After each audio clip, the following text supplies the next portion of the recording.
Hey everyone, welcome to my football and sports channel. Didn't release anything last week just because I didn't have time. I was busy. So, let me do a recap. Gonna do a recap of last week's action, starting with, I don't really have anything to say about the Thursday night game, 49ers Seahawks. I didn't watch it. I was watching my favorite band right now, Hanabi. So, I went to their concert on Thursday, so I really enjoyed that. So I didn't really care about the game. I did pick the 49ers to. Okay, Sheldon, thanks for drooling on me. Jeez. I did pick the 49ers to win that. Seahawks are falling fast. I think you guys need to invest in a rookie quarterback next year if you can. Geno Smith is just one of those high floor, low ceiling kind of guys, but. I don't. The Bears Jaguars game. I'm just gonna say what I say every single week. The Jaguars are super disappointing, man. I actually didn't pick that game in time. I don't remember who I was gonna go with. I might have made the mistake. I want to say I picked the Bears, but I might have made the mistake to just pick the Jaguars because I just keep on making the mistake of thinking that okay, this week they're gonna get things together. This week it's gonna happen, but it's not happening. I think Trevor Lawrence and he's not a bad quarterback at all, but this is an example of teams just because your team extends you doesn't mean you should get highest paid quarterback in the league type of a salary.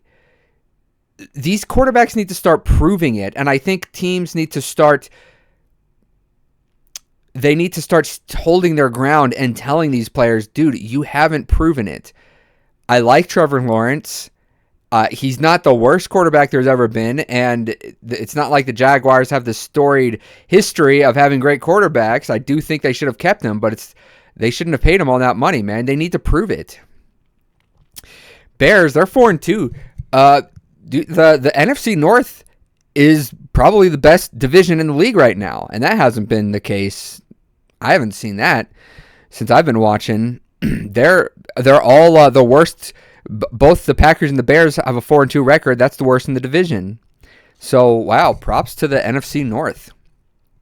Caleb Williams is playing better each week. Yeah, they were saying that okay, they played against some of the worst defenses these last 3 weeks, but hey, you played well. Got to give you your due. The Buccaneers and Saints. Buccaneers took care of that one in the second half. I was glad, dude. I'm going to say, dude, Baker Mayfield, MVP, okay? Why isn't he in the MVP conversation, man? Bucks I think they're the team to beat. They just lost against the Falcons a few weeks ago, but that was one they should have won. I think they will still win the division at this point. I know that was not my prediction at the beginning of the year, but based on what I've seen, I think the Bucks are headed to win the division. Saints, I gave you guys all the after you beat the crap out of the Cowboys, I was going to give you a lot of faith, and then you've lost 4 straight now. Yes, you have. I did not watch a minute of the Browns-Eagles game. I don't really have a whole lot to say, only that the Eagles, I'm not digging the Eagles right now. I think they won just because they played the Browns. The Commanders and Ravens game, I picked the Commanders to win that game just because I've just been afraid to put faith in my Ravens, too much faith in my Ravens, and Jaden Daniels has been playing so great. I'm glad the Ravens pulled it out. It was a good game. It was an entertaining game. And the Commanders should feel good about themselves. Yeah, you don't like to lose, but it was a respect. They were in it. They were in it the whole game. So I love that Derrick Henry is the leading rusher in the NFL right now with the Ravens. I thought that people saying that the Ravens didn't know how to use Derrick Henry after one bad game against the Chiefs, I knew was an overreaction. So, man, King Henry, man, I love having him on the team. Keep feeding him the rock. I like it, man. I like having 1,000-yard rusher on the team. It's so great to have 1,000-yard rusher, which he's got 600 on the season. So he's in good shape. I did not watch a minute of the Cardinals and Packers game because that one was also a laugher.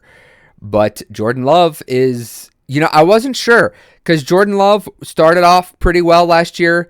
Then they had, in the midseason, they were not playing well. And there were questions about Jordan Love. Okay, he is going to have growing pains. And then they went on a run, had a great game against the Cowboys in the playoffs. And now Jordan Love, he hasn't had a really bad game.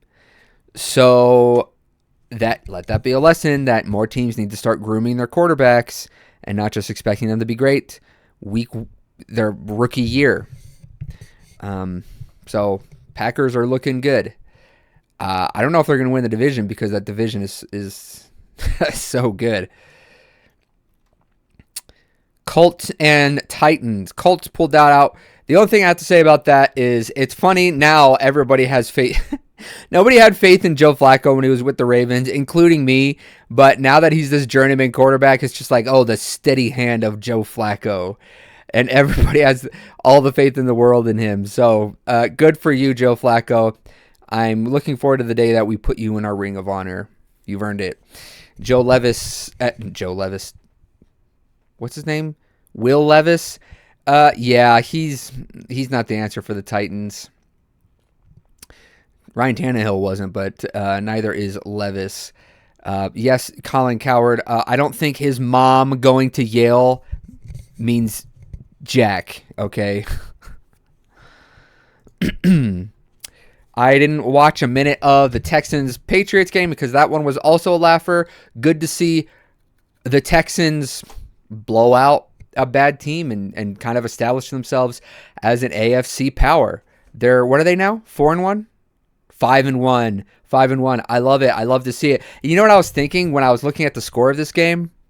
I love that teams don't have to get pushed around by the Patriots anymore. They don't have to fear the Patriots. The AFC is not the little playground of the Patriots anymore. Now you guys are getting your ass whooped by the AFC's elite. I love it.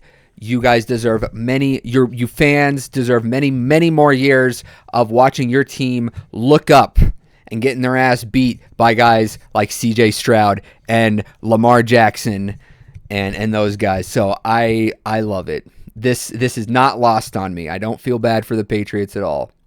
Steelers and the Raiders. The Steelers took care of business. I was going to say this last week after the Steelers lost to the Cowboys, but I'll say it right now. Number one, nobody cares that you beat the Raiders, Steelers. Nobody cares. And you all are frauds. The Steelers, you guys are frauds. You've been frauds for over a decade now. You haven't been part of the AFC's elite in years. You guys are frauds. Nobody cares about your Sixburg and your Titletown. Nobody cares. You guys are frauds. Nobody expects you to do anything. You're gonna win games because you have a good defense. I'm really excited to just blast Russell Wilson when he starts this week. I'm really excited for that. But Steelers, you guys are frauds. You're yesterday's news. Nobody cares about you. Yes, every week they can show all the terrible towels when it's an away game and look how you guys travel. Nobody cares. Nobody cares. And TJ Watt can go F himself. I'm so tired of the camera on his face and he's trying to scowl and have this tough look like he's fucking Ray Nitschke. Just stop it. All right? Get your sacks. Celebrate like you won the Super Bowl whenever you get a sack. Steelers aren't doing shit and nobody believes in you. I was surprised by the Denver's getting beat so soundly by the Chargers. I don't know. I thought the Broncos had turned a corner, and I guess Harbaugh and the Chargers had them ready. I find both those teams very boring, so I don't have much to say after that. Falcons took care of business against Carolina. I don't have too much to say after that. I hope Carolina has it in them to win a few more games because you guys need to start winning. Although, I don't know, man. I wonder if Bryce Young's just not going to be part of your plans anymore. Hard to say. The Lions and the Cowboys. Wow. The Lions, isn't it crazy to think the Lions are they're the class of the NFC right now. One of them, one of the top teams, man. This is a legitimate good team. They're not a fluke. They went into AT&T Stadium and beat the hell out of the Cowboys, and I love it. I'm not a Cowboys hater, but I love seeing the Lions do it, man. You still have to. Who's gonna hate the Lions at this point? Like I said, so good to see them just establish their dominance. I like it. And wow, Cowboys. I got to stop picking them. I actually picked the Cowboys to win that game. I'm like, Lions might.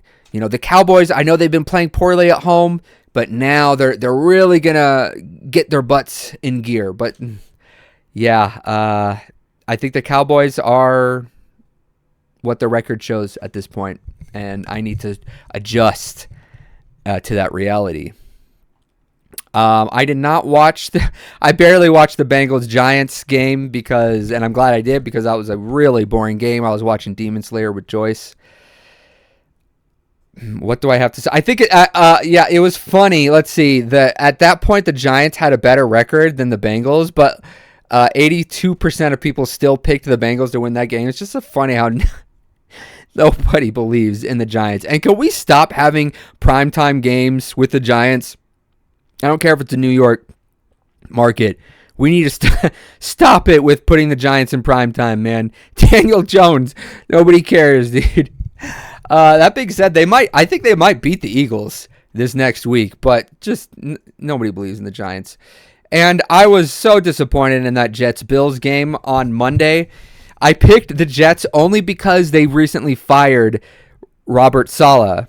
And not because I thought Robert Saleh was a terrible coach, but because I've noticed this trend of when teams fire their coach mid-season, they will win the next game just because everyone's fired up. And honestly, the Jets should have won. They outplayed the Bills, but missed opportunities. I've never seen an offensive line play so terribly. Holds. They couldn't block. They couldn't protect. They were getting flagged every 2 seconds. Wow, what a terrible line. What's happening with that? And I'm glad they demoted Nathaniel Hackett and promoted somebody else to play calling duties. I'm very glad they did that. The criticism I have for Aaron Rodgers, and he played well that game. His receivers were letting him down with drops, and his line couldn't protect. He did what he needed to do. My criticism of Aaron Rodgers is and they were saying it during the broadcast. They're like, well, you have to earn Aaron Rodgers' trust if he's going to throw you the ball. Dude, throw the ball to whoever is fucking open. I'm so tired of this. You have to earn Rodgers' trust. I don't know how true that is. I know the broadcasters say it all the time. It seems like it kind of is true, though. I don't want to hear this bullshit about trust. Oh, well, Allen Lazard, Rodgers trusts Allen Lazard. They just said that Lazard had the most drops in the NFL for a wide receiver. But then another receiver will drop the ball one time. It's like, well, you got to earn Rodgers' trust. But then Lazard can drop the ball whenever the hell he wants because he's made 3 good plays in his entire career. Has he been there? I think actually Garrett Wilson has the most yards, and then second is Allen Lazard. Allen Lazard shouldn't be anywhere near your top receivers. So the fact that he is not good. And so, yes, I do think they traded for Davante Adams, which I think is going to help. It's going to help because Davante Adams is the real deal. I think Garrett Wilson's going to have less attention on him. Allen Lazard can go get fucked. I don't care about him at all. But, what else was I going to say? Oh, right. So right now the media, of course, is trying to put everything at the feet of Aaron Rodgers. And he's missed some plays out there. I don't think he really missed too many plays Monday night. But throughout the year, he's missed some plays. He shares some blame. Absolutely. He needs to have I think he needs to be more. I know he's not as mobile because he's 40 years old, almost. But he knows how bad his protection is. He needs to start manipulating the pocket better. But right now the media is blaming Aaron Rodgers, and now they traded for Davante Adams, and so the story out there is well, now Rodgers doesn't have any more people to throw under the bus. He can't do that anymore. I like whenever the Patriots were struggling offensively, every year it was, Brady needs more. Give him more weapons. Brady needs more weapons. You guys don't give him any weapons. Every year they would trade for like 3 guys or sign some castaway, like a great receiver who just was on a bad team and they couldn't get anything going with them, and so they would cut him, and then the Patriots would snatch them right up. Good receivers, first round pick receivers. Every year they were doing this, and they were going, you guys need to get Rodgers or Brady more weapons. Okay, anybody who's calling Alan Lazard a weapon needs to get their head examined. So yes, Rodgers does need more weapons. So I liked how it was never Brady's fault, but now you have Lazard as your top receiver, and all of a sudden, well, he needs to stop throwing people under the bus. So that's what I have to say about that. But I think good. I was looking on last week's picks, not a single upset pick. Now, there's no real upsets in the NFL, but there was no underdog pick. All the teams that were expected to won last week. So, all in all, not too bad on my picks. I got 4 wrong. But considering you have to pick at least 1 or 2 underdogs each week, that's not bad considering none of them won. So anyway, I'm glad I was able to do this on Tuesday so I can release this video and then do my game picks sooner before week 7 starts. So anyway, thanks for listening. Bye.